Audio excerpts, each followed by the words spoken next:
একটু ধৈর্য ধর, আর কয়েকটা ডাটা পয়েন্ট, তারপরে একটা ফাটাফাটি থিসিস। আর ফাটাফাটি থিসিস মানে মাস্টার্সে ফার্স্ট, আর মাস্টার্সে ফার্স্ট মানেই ডিপার্টমেন্টের টিচার, আর ডিপার্টমেন্টের টিচার মানেই সুন্দর একটা মেয়ের সাথে প্রেম, আর প্রেম মানেই বিয়ে। চুপ করবি তুই। আরে তুই তো রেগে যাচ্ছিস কেন? আমি কেন রেগে যাচ্ছি সেটা বুঝতে পারছিস না? আমার মতো তুই যদি রাস্তায় ঘুরে ঘুরে মানুষকে ল্যাং মারতি তাহলে দেখতাম তোর মেজাজ কীরকম ঠিক থাকতো। না হাসান, তুই আসলে অনেক বদমেজাজি হয়ে যাচ্ছিস। হবই তো, 100 বার বদমেজাজি হব। কেন হব না কেন? আমার মাস্টার্সের থিসিসই তো মানুষকে রেগে মেগে অপমান করা। আমি তো তাই তো করছি, আমি তো চেঁচামেচি করছি, আমি তো তোদের সাথে চিৎকারি করি। ওরে বা আচ্ছা ঠিক আছে ঠিক আছে। ওসব বলচাল ছাড়ো, বলচালের দিন শেষ, ফিনিশ। আমার কোন কথাটা তোমার কাছে বলছাল মনে হচ্ছে? হ্যাঁ, কোন কথাটা? প্রত্যেকটা কথা। কি প্রত্যেকটা কথা মনে হচ্ছে? হ্যাঁ, প্রত্যেকটা।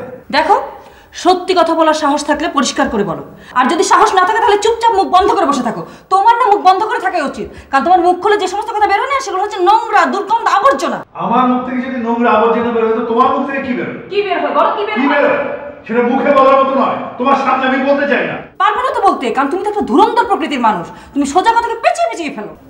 কি? আমি পেঁচিয়ে ফেলি? নিশ্চয়ই নিশ্চয়ই। তোমার মাথার ভিতর কেউ যদি একটা পেরেক ঢুকিয়ে দেয় না, সেটা তো স্ক্রু হয়ে বেরিয়ে আসে, একবার স্ক্রু হয়ে বেরিয়ে আসে। কি বললি? বললাম বাবা। কেন বাবা বললি কেন? তুই কি আমাদের সঙ্গে মস্করা করিস?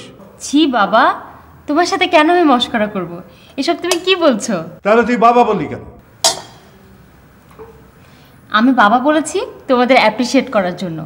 এই ঝগড়ার ব্যাপারটা না তোমরা একেবারে শিল্পের পর্যায়ে নিয়ে গিয়েছো।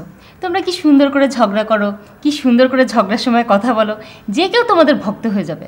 এই, তুই ঢং করিস আমাদের সাথে? হ্যাঁ, ছি মা, আমি কেন ঢং করব? আমি সত্যি বলছি।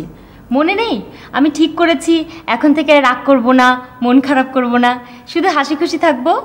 কি বলতে চাস? কি বলতে চাস তুই? আমি সত্যি বলছি, আমি এখন থেকে আর মন খারাপ করব না, আমি সব কিছু থেকে আনন্দ পাবো। এখন যেমন তোমাদের ঝগড়া থেকেও আমি আনন্দ পাচ্ছি। কি সুন্দর তোমরা ঝগড়া করো, কি সুন্দর উইটি উইটি কথা বলো, অনেক সুইট।